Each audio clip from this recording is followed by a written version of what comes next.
आज हम जानने वाले हैं इस संसार के सबसे पहली प्रेम कहानी के बारे में, जिसमें ना कोई शर्त थी, ना कोई बंधन, बस एक दृढ़ता थी, एक श्रद्धा थी। कहानी में रंग भी है और दुख का संग भी।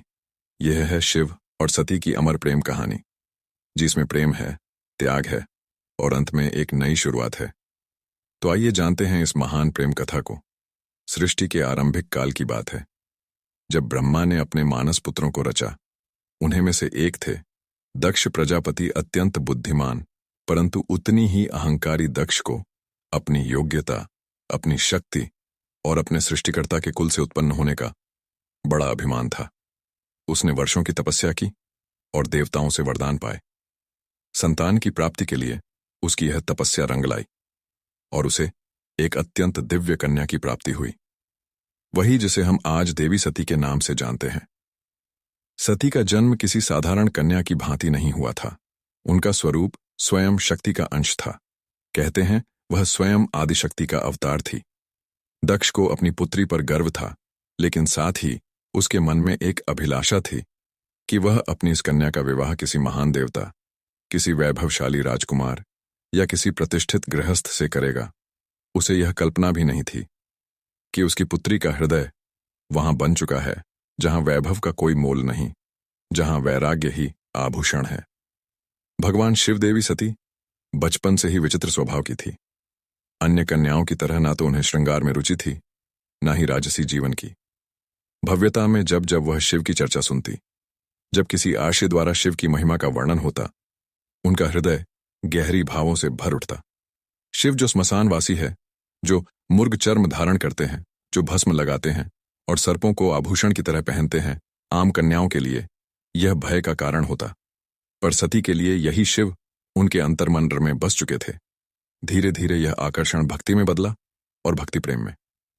अब सती का एक ही लक्ष्य था, शिव को पति रूप में प्राप्त करना, पर यह मार्ग आसान नहीं था। जब दक्ष को सती की इच्छा का आभास हुआ तो वह क्रोधित हो उठा। उसकी आंखों में तो शिव जंगल में भटकने वाले योगी मात्र थे। उसने सती को समझाने का प्रयास किया कि वह किसी योग्य राजसी और सम्माननीय वर को चुने, पर सती अब निर्णय कर चुकी थी। उन्हें किसी धन, वैभव या पद की आवश्यकता नहीं थी। उन्हें चाहिए था वह परम पुरुष जो सन्यास में भी पूर्ण है, जो मौन में भी संपूर्ण है।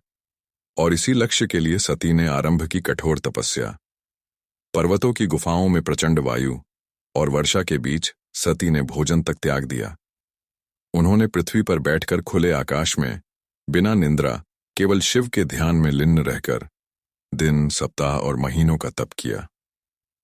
देवताओं तक को आश्चर्य हुआ कि एक कन्या इतनी कठोर तपस्या कैसे कर सकती है। और जब उनकी तपस्या की अग्नि ने त्रिलोक को प्रभावित करना शुरू किया, तब अतः भगवान शिव ने उनकी भक्ति को स्वीकार करने का निर्णय लिया। पर यह तो आगे की कथा है। अभी तो एक पिता के अहंकार और एक पुत्री के समर्पण की टकराहट शुरू हुई है, जहां एक और दक्ष चाहता है कि सती उसके राजनैतिक सपनों की सीढ़ी बने, वहीं दूसरी ओर सती हर सांस के साथ शिव का नाम जपती है।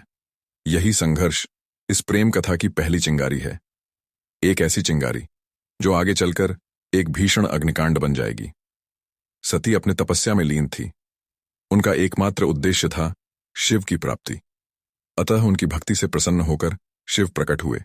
शिव मुस्कुराए और एक क्षण में वह उसे तपस्विनी के समक्ष प्रकट हो गए। जैसे ही सती ने अपनी आंखें खोलीं, उनके सम्मुख खड़े थे वही जिन के लिए उन्होंने सब कुछ त्याग दिया था। शिव ने उनके तप, प्रेम और अटल श्रद्धा को देखा और कहा, हे देवी, तुम्हारा प्रेम मुझे बाध्य करता है। आज मैं तुम्हें अर्धांगिनी के रूप में स्वीकार करता हूं। इस वचन के साथ पूरे ब्रह्मांड में आनंद की लहर दौड़ गई। देवताओं ने पुष्प वर्षा की। और फिर आया वह शुभ दिन, जिसका साक्षी स्वयं ब्रह्मा, विष्णु और सारे लोक हुए। शिव और सती का दिव्य विवाह आरंभ हुआ। शिव बारात लेकर स्वयं कैलाश से निकले, पर यह कोई साधारण बारात नहीं थी। इसमें भूत, प्रेत, पिशाच, नाद, सिद्ध, अर्षि, देवता सब सम्मिलित थे। शिव की सवारी नंदी थे, शरीर पर भस्म, जटा से गंगा, गले में नाग। यह स्वरूप देख सभी स्त्रियां भयभीत हो उठीं, पर सती के चेहरे पर गर्व था। उन्हें अपने शिव पर गर्व था, वैभव नहीं। सत्य का स्वरूप थे। वह विवाह का आयोजन राजसी नहीं था, पर दिव्यता से भरा हुआ था। स्वयं ब्रह्मा ने मंत्रों का उच्चारण किया, विष्णु ने कन्यादान दिया और समस्त लोगों ने इस मिलन का स्वागत किया। यह केवल दो आत्माओं का नहीं, सृष्टि के दो मूल तत्व शिव और शक्ति का मिलन था। लेखन: इस भव्य विवाह में एक स्थान रिक्त रहा। सती के पिता दक्ष प्रजापति वह नहीं आए, और ना ही कोई संदेश भेजा, ना ही कोई आशीर्वाद, क्योंकि इसके लिए यह विवाह एक अपमान था, एक चुनौती उनके अभिमान पर थी। उनके अनुसार यह विवाह योग्य नहीं था, और यहीं से प्रारंभ हुआ उस अग्निकांड का बीज जो आगे चलकर पूरे यज्ञ को जला देगा। समय धीरे धीरे बीतता है। कैलाश पर्वत पर प्रकृति के गोद में शिव और सती अपना वैवाहिक जीवन शांतिपूर्वक और आनंद से व्यतीत कर रहे हैं। कैलाश की गुफाएं, मंदाकिनी की कलकल धारा और बर्फीली हवाई सब साक्षी थीं उस दिव्य प्रेम की जो समय और शब्दों से परे था। लेकिन इसी बीच कोई और स्थान पर कुछ और ही चल रहा था। राजा दक्ष के मन में सती के शिव से विवाह को वह अभी तक स्वीकार नहीं कर पाया था। हर बार जब कोई शिव की महिमा का गुणगान करता, तब उसके मन में प्रतिशोध की ज्वाला भड़कती। उसे यही लगता कि शिव ने उसकी पुत्री को अपनी योग्यता से नहीं, किसी छल से प्राप्त किया है। यह अपनी सत्ता और रुतबा, अपनी श्रेष्ठता सिद्ध करना चाहता था, और उसी घमंड ने उसे एक विशाल यज्ञ के आयोजन की प्रेरणा दी। दक्ष ने यज्ञ का आयोजन बड़ी धूमधाम से किया, ऐसा यज्ञ जिसमें समस्त देवताओं, आर्षियों और सिद्ध लोकपालों को निमंत्रण भेजा गया। ब्रह्मा से लेकर इंद्र तक हर कोई आमंत्रित था, परंतु एक नाम उसमें अनुपस्थित था, महादेव शिव का। यह कोई भूल नहीं थी, यह था दक्ष का जानबूझकर किया गया निर्णय। उसने शिव को निमंत्रण नहीं भेजा, क्योंकि उसका अहंकार उसे यह स्वीकार नहीं करने देता था कि उसकी पुत्री ने उस योगी से विवाह कर लिया जो ना कोई राज्य रखता है, ना कोई वस्त्र, और जो श्मशान का वासी है। दक्ष को लगता था कि शिव को यज्ञ में आमंत्रित करना उसके सम्मान के विरुद्ध होगा। अब यज्ञ की तैयारियां चल रही थीं। उसी समय सती ने इस आयोजन की बात सुनी। किसी ने उनसे कहा, माता, आपके पिता दक्ष ने एक महान यज्ञ का आयोजन किया है, जिसमें सारे देव, आर्षि और ज्ञानी आमंत्रित हैं। वह तो आज पूरे ब्रह्मांड का ध्यान खींच रहा है। यह सुनकर सती का हृदय कांप उठा। उन्हें विश्वास नहीं हुआ कि उनके पिता इतना बड़ा आयोजन कर रहे हैं और उन्हें कोई सूचना नहीं मिली। कुछ समय तक वह चुप रही, शायद उस आशा में कि कोई दूत आएगा, कोई संदेश मिलेगा, लेकिन स्पष्ट हो गया कि शिव और उन्हें जानबूझकर ना बुलाया गया है। तब उसके भीतर कुछ टूट सा गया। एक और पुत्री का धर्म उन्हें पिता के यज्ञ में खींच रहा था, तो दूसरी ओर पत्नी का धर्म उन्हें शिव की मर्यादा का ध्यान रखना को कह रहा था। अतः सती ने शिव से निवेदन किया, स्वामी, मैं उस यज्ञ में जाना चाहती हूं। शायद यह कोई भूल हो और मेरा जाना उस विघ्न को रोक सके। शिव ने सती की ओर गहरी दृष्टि से देखा। वह जानते थे कि यह आमंत्रण विहीन आयोजन एक साधारण यज्ञ नहीं है। उन्होंने शांत स्वर में सती से कहा, हे प्रिय, जहां सम्मान ना हो वहां स्वाभिमान को ले जाना व्यर्थ है, और मैं नहीं चाहता तुम उस यज्ञ में जाओ जो केवल क्रोध और घमंड से जल रही है। परंतु सती व्याकुल थी। उसके भीतर एक द्वंद्व चल रहा था। पिता और पति के बीच उन्होंने पुनः प्रार्थना की, प्रभु, मैं केवल एक पुत्री के रूप में वहां जाना चाहती हूं। मैं पिता से बात करूंगी, शायद वह बदल जाए, शायद उनके मन का विष उतर जाए। शिव ने इस बार उन्होंने अनुमति दे दी। सती ने कैलाश से विदा ली, अकेले, बिना किसी दूत समान के। वह एक बेटी थी जो अपने पिता से स्नेहा की अपेक्षा लेकर जा रही थी, लेकिन उन्हें ध्यान नहीं था कि उस यज्ञ में उनका स्वागत नहीं, अपमान प्रतीक्षा कर रहा है। सती जब यज्ञस्थल पर पहुंची तो उनके मन में उम्मीद थी कि पिता के नेत्रों में बेटी को देखकर कोमलता जगेगी, उनके मुख से स्वागत के शब्द निकलेंगे। लेकिन जब उन्होंने यज्ञ स्थल में प्रवेश किया तो सन्नाटा पसर गया। कोई स्वागत नहीं हुआ, कोई आसन नहीं दिया गया, जैसे वह यहां उपस्थित ही ना हो। वहां बैठे देवताओं की आंखों में असहायता थी। सती ने पिता की ओर देखा, धीमे स्वर में कहा, पिताश्री, क्या आप नहीं चाहेंगे कि आपकी पुत्री इस पावन यज्ञ में सम्मिलित हो? दक्ष ने ठंडी हंसी के साथ उत्तर दिया, पुत्री, जिस दिन तूने उस भस्म, रमाए शसान में विचरने वाले आवरण को अपना पति चुना, उसी दिन से तू मेरी पुत्री नहीं रही। दक्ष का स्वर ऊंचा हो रहा था और उसके शब्द जैसे शिव के लिए विष से भरे बाण हों। यह सुनकर सती की आत्मा कांप उठी थी। यह केवल अपमान नहीं था, यह शिव के उस स्वरूप का तिरस्कार था जो समस्त सृष्टि का आधार है। वे सभा से उठकर बोली, तुम सब यहां धर्म की बात करने आए हो, यज्ञ की बात करते हो, पर जिस शिव के बिना कोई यज्ञ संभव ही नहीं हो सकता, उसी शिव का तुम अपमान करते हो। फिर उन्होंने आगे कहा, जिसे तुम अवधड़ कहते हो वही काल का भी काल है, जिसे तुम शमशानवासी कहकर हंसते हो वही मृत्यु से परे है, और जिसे तुम भस्मधारी कहते हो वही भस्म से मोह को जलाता है। उनकी आंखों में आंसू थे, लेकिन स्वर तेज था, ऐसा तेज कि स्वयं देवता भी सिर झुका ले सभा स्तब्ध थी। कोई उत्तर नहीं दे सका, लेकिन सती का हृदय अब टूट चुका था। उन्होंने कहा, जिस शरीर ने आज मेरे प्रभु का अपमान सुना है, वह शरीर अब इस संसार से योग्य नहीं। और वे सीधे यज्ञ कुंड की ओर बढ़ी। वहां उपस्थित देवता उन्हें रोकना चाहते थे, पर सती अब कोई नारी नहीं थी, वह साक्षात अग्नि बन चुकी थी। उन्होंने अपने नेत्र बंद किए, शिव का स्मरण किया और अग्नि में कूद गई। उनके चेहरे पर भय नहीं था, बल्कि एक शांति थी, एक समर्पण था जो पूरे यज्ञ मंडप को झकझोर गई। अब उस यज्ञ से तूफान आने वाला है। कैलाश पर शांति थी, पर वह शांति तूफान से पहले की थी, जब भगवान शिव को यह ज्ञात हुआ कि उनकी अर्धांगिनी अग्नि में समर्पित हो गई, तो उनके हृदय में तूफान उमड़ पड़ा। आंखों में वेदना, मन में शून्यता और आत्मा में आग। यह वो शिव थे जिनका क्रोध ही प्रलय कहलाता है। शिव अपनी समाधि से उठे, उनकी जटाएं लहराई, नेत्र रक्तहीन हो उठे और सारा ब्रह्मांड कांप उठा। फिर अपने दोनों हाथों से अपनी जटाएं पकड़ी और उन्हें पृथ्वी पर पटक दिया।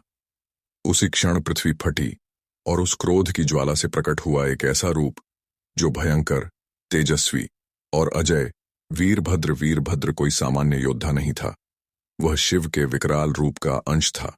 उसका शरीर अग्नि से भरा था, आंखों में प्रतिशोध की ज्वाला, हाथों में तलवार। उसका प्रकट होना सृष्टि के संतुलन को डगमगाने लगा था।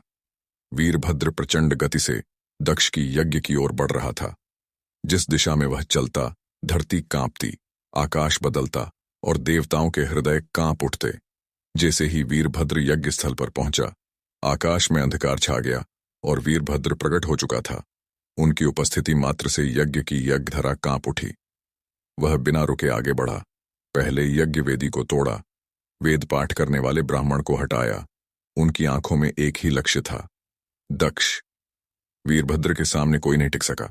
वह अकेला था, परंतु अजय। उसके प्रत्येक प्रहर में शिव का श्राप था और हर गर्जना में सती का विलाप। अतः वह दक्ष के सामने पहुंचा। दक्ष अब भी अपने अभिमान में डूबा था। वह चिल्लाया, मैं यज्ञ करता हूं, मुझे कोई छू नहीं सकता। वीरभद्र ने उसकी आंखों में देखा और कहा, तू पिता कहलाने योग्य नहीं है। आज तुझे उसी अग्नि में भस्म करूंगा जिसमें तूने धर्म का मजाक उड़ाया। और एक ही झटके में वीरभद्र ने अपनी तलवार से दक्ष का शिर धड़ से अलग कर दिया। पूरी सभा में सन्नाटा छा गया। देवता स्तब्ध रह गए। यज्ञ की अग्नि बुझ गई और सिर्फ राख रह गई, वो राख जो अहंकार, अधर्म और अपमान की अंतिम परिणति थी। वीरभद्र शिव की आज्ञा पूरी कर चुका था। जब महादेव यज्ञ स्थल पर पहुंचे, उन्होंने सती के जले हुए शरीर को देखा। वह दृश्य ऐसा था जिसने स्वयं काल को भी रुला दिया। शिव ने धीरे से कंपानते हाथों से अपनी सती को बाहों में उठा लिया। उनकी आंखों से आंसू थे और फिर वह चल पड़े। शिव सती के शव को अपनी गोद में लिए पूरे ब्रह्मांड में भटकने लगे। उस बिरह में जो पूरे ब्रह्मांड को भयभीत कर रहा था, ब्रह्मांड असंतुलित होने लगा। देवता भयभीत हो उठे। यदि शिव यूं ही विलाप करते रहे तो सृष्टि का संतुलन टूट जाएगा, प्रलय आ जाएगा। तब सभी देवता भगवान विष्णु के पास पहुंचे और उसे सृष्टि को बचाने की प्रार्थना की। तब विष्णु ने अपना सुदर्शन चक्र चलाया। जैसे ही सुदर्शन चक्र चला, उसने सती के शरीर को टुकड़ों में विभाजित कर दिया। शिव कुछ क्षणों के लिए रुके, पर प्रतिरोध नहीं किया। यह सृष्टि के लिए आवश्यक था। जहां जहां सती के अंग गिरे, वहां दिव्य ऊर्जा फैल गई। पृथ्वी के वे स्थान शक्ति से भर उठे और वही बने शक्तिपीठ। यह कोई सामान्य स्थल नहीं थे, यह उस अमर प्रेम की गवाही थे जो शिव और सती के बीच था। यह थे वह स्थान जहां स्त्री, शक्ति, प्रेम, बलिदान और भक्ति सब कुछ एक साथ साकार हुए। कुछ स्थानों पर सती की आंखें गिरी, कहीं उनका हृदय, कहीं उनके केश तो कहीं उनके चरण, और हर स्थान एक केंद्र बन गया मां शक्ति का, जो हर रूप में पूजनीय हुई। कभी दुर्गा, कभी भैरवी, कभी भवानी। यही वे स्थान हैं जिन्हें आज हम कामाख्या, वैष्णवी, हिंगलाज और तारापीठ जैसे नामों से जानते हैं। इस प्रकार सती के वियोग से जन्मे यह शक्तिपीठ न केवल देवी के अंग है, यह उस प्रेम की शाश्वत उपस्थित है जो आत्मा से आत्मा तक जुड़ता है। शिव अतः हिमालय लौटे। अब वह ध्यान मग्न हो गए, हजारों वर्षों तक एक चट्टान की भांति बैठ गए, समाधि में डूबे, ना शब्द, ना गति, ना भावना, बस मौन और सती की स्मृति। काल की धारा आगे बढ़ती है, युग बदल जाते हैं, पर कुछ कहानियां समय की सीमाओं से परे होती हैं, और सती की कथा उन्हीं में से एक है। वह प्रेम जो अग्नि में तप कर शुद्ध हुआ था, वह विरह जो तांडव बन गया था, उस अधूरी यात्रा को अब पूर्ण होना था। पर यह कहानी यहां समाप्त नहीं होती। प्रेम का सफर यहीं पर रुकने वाला नहीं था। जहां अग्नि ने प्रेम का रंग दिखाया था, वहीं से एक नई दास्तान का पैगाम आने वाला था। सती के बलिदान से जो प्रेम जला था, वही आग पार्वती के रूप में फिर फलने वाला था। यह अंत नहीं, यह शुरुआत है। शुरुआत है एक अमर, अनसुनी और अनोखी प्रेम कहानी की। यह शुरुआत है शिव और पार्वती की। यह शुरुआत है एक नए युग की। तो दोस्तों, यह थी माता सती और शिव की अमर प्रेम कहानी। आशा करते आपको यह कहानी अच्छी लगी हो। अगर कोई भूल हुई हो तो क्षमा करना।